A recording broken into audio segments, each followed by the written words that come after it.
ओम नमः शिवाय दोस्तों, धार्मिक सुरभि चैनल में आप सभी का स्वागत है। आई होप कि आप सभी बहुत अच्छे से होंगे। ये जो वीडियो है ये मासिक शिवरात्रि से संबंधित है। बहुत सारे ऐसे लोग होंगे जो प्रदोष का व्रत तो रखते हैं लेकिन मासिक शिवरात्रि का व्रत नहीं रखते हैं।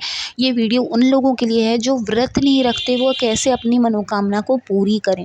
तो देखिए, व्रत हर समय व्रत ही नहीं, सच्ची लगन और सच्ची श्रद्धा भी वो काम कर देती है जो व्रत रखने पर भी आपको पुण्य नहीं मिलता है।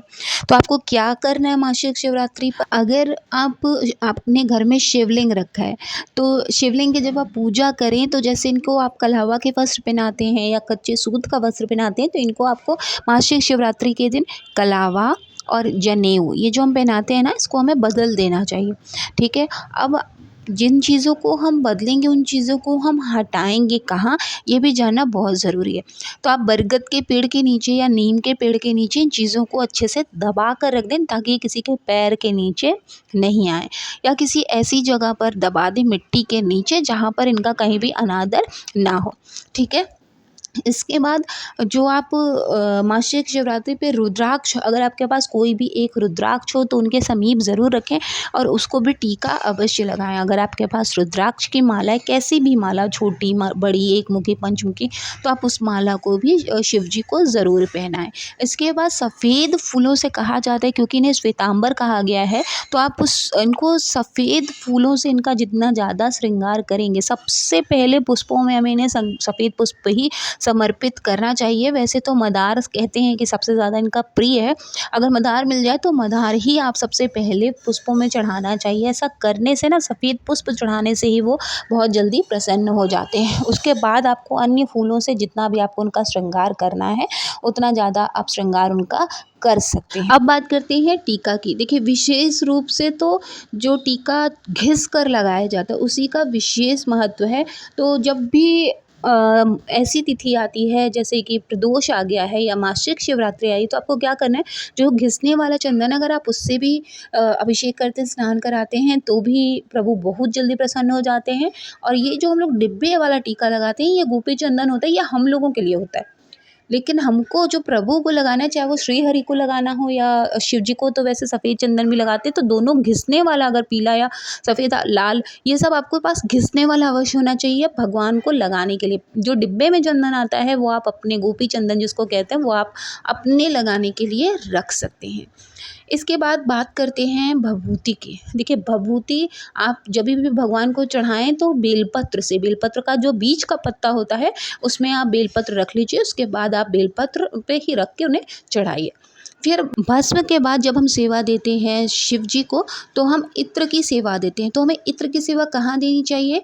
ठीक सबसे पहले वहाँ देंगे जहाँ से भगवान का शिवलिंग है और माता अशोक सुंदरी के बीच की जो जगह होती है, सबसे पहले हमें इत्र सेवा वहाँ देनी चाहिए।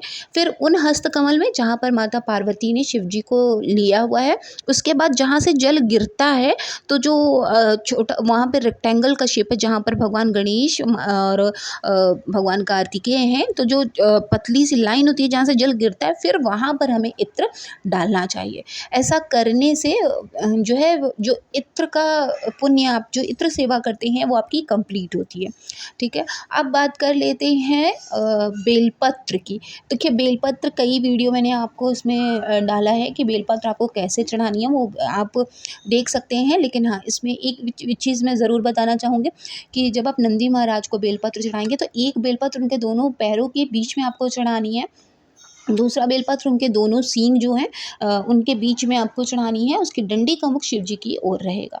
ठीक है। अब बात कर लेते हैं शमी पत्र। देखिए, शिवलिंग पर जब आप किसी विशेष मनोकामना की पूर्ति है, तो मासिक शिवरात्रि पर पूजा कर रहे हैं, तो आप 5 शमी पत्र गणेश जी के स्थान पर चढ़ाएंगे और 3 शमी पत्र आपको शिवलिंग मतलब महादेव के ऊपर आपको अर्पित करना है अपनी मनोकामना कहते हुए। साथ ही अगर आपको धन से संबंधित कोई समस्या है तो ओम सोमेश्वराय नमः का स्मरण करते हुए शमी पत्र आपको समर्पित करना है। अब बात कर लेते हैं धतूरे के फूल की। देखिए, एक धतूरे का फूल आपको माता अशोक सुंदरी की जगह समर्पित करना चाहिए और एक धतूरे का फूल आपको महादेव को अर्पित करना चाहिए, महादेव के ऊपर अपनी मनोकामना कहते हुए, क्योंकि मासिक शिवरात्रि पे अगर आप एक सफ़ेद पुष्प भी सिर्फ एक शमी पत्र, एक सफ़ेद पुष्प और एक बेलपत्र भी अर्पित करते हैं तो आपकी विशेष मनोकामना की पूर्ति अवश्य हो जाती है।